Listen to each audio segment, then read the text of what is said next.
तो बच्चों आपको ये पीडीएफ दिख रही होगी, ये रिप्रोडक्शन चैप्टर की है, how do organism reproduce.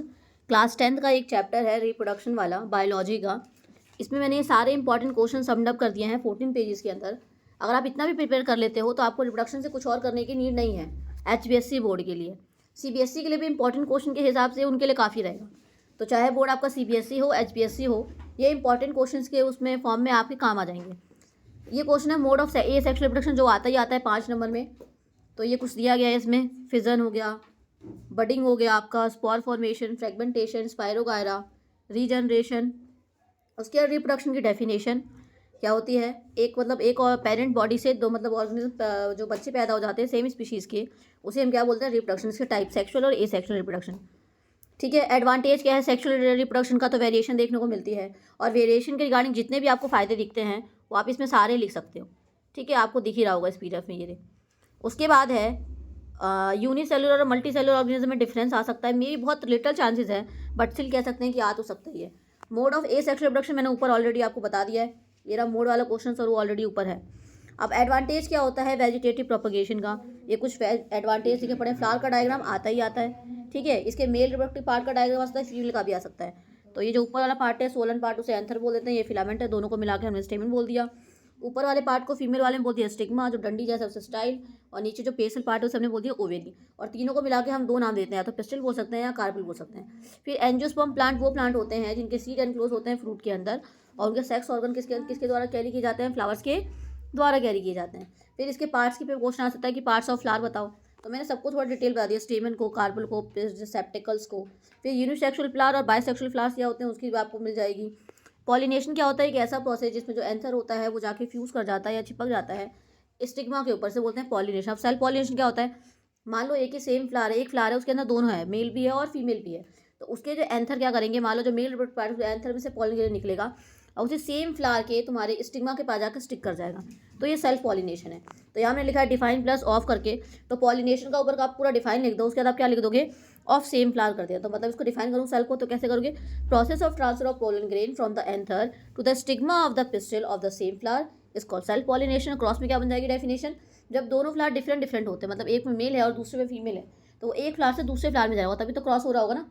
Self मतलब होता है खुद, क्रॉस मतलब एक से दूसरे तक जा रहा है वो। तो इसको कैसे लिख लोगे, सेम वही डेफिनेशन लिखने के बाद लिख देना ऑफ डिफरेंट फ्लावर। कैसे लिखेंगे, process of transfer of pollen grain from anther to the stigma of the pistil to different flower या ऑफ डिफरेंट फ्लावर। अब एक क्वेश्चन आता है formation of fruit and seed, मतलब फ्लावर से फ्रूट एंड सीड कैसे बनता है, तो उसका आंसर आपको ये वाला मिल जाएगा पूरा यहाँ तक। ठीक है, जर्मिनेशन ऑफ सीड से ऊपर तक लेकर प्रोसेस से लेकर आप ये एरो वाले सारे कर लेना, तो आपका आंसर इसमें कंप्लीट हो जाएगा। अब अगला क्वेश्चन आता है जर्मिनेशन ऑफ सीड, इसमें आपको ये डायग्राम दिख रहा है, जो ये ऊपर वाला पार्ट होता है, अगर मैं थोड़ा जूम करके दिखाऊं तो जो ये ऊपर वाला पार्ट होता है इसे हम बोलते हैं प्लूम्यूल, जो प्लांट की तरफ ग्रो करता है उसे बोलते हैं प्लूम्यूल, और जो नीचे वाला पार्ट उसे बोलते हैं रेडिकल बोल देते हैं।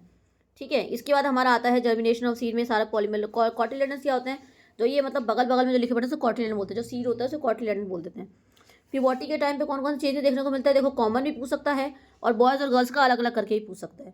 ठीक है, तो आपको ध्यान रखना है कि वो एक्चुअल में आपसे पूछ क्या रहा है। फिर आ जाता है आपका कॉन्ट्रासेप्टिव मेथड, और हाँ कॉन्ट्रासेप्टिव मेथड से पहले याद रखना मेल और फीमेल का रिप्रोडक्टिव डायग्राम जरूर कर लेना, मैंने इस वाले पेज पे ऐड किया है diagram of male and female reproductive system.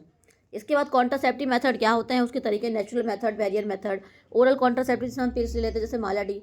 Surgical method में वासेक्टोमी और ट्यूबेक्टोमी आ जाता है। वैसेक्टोमी में क्या करते हैं, वास डिफरेंस को कट एंड स्टिच कर देते हैं, और ट्यूबेक्टोमी में क्या कर देते हैं हम फेलोपियन ट्यूब को कट करके स्टिच करते हैं। फेलोपियन ट्यूब का दूसरा नाम क्या है, ओविडक्ट।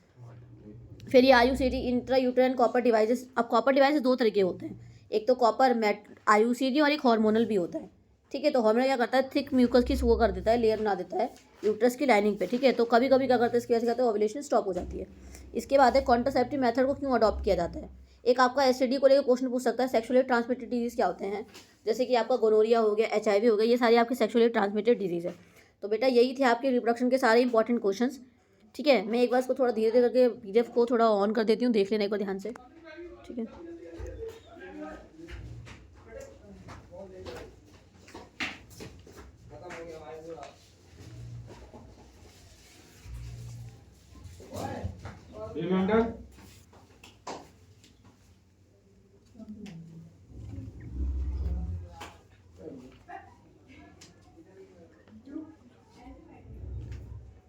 ठीक है, तो ये पूरी PDF है रिप्रोडक्शन चैप्टर की, जो मैंने यहाँ पे डाल दी है।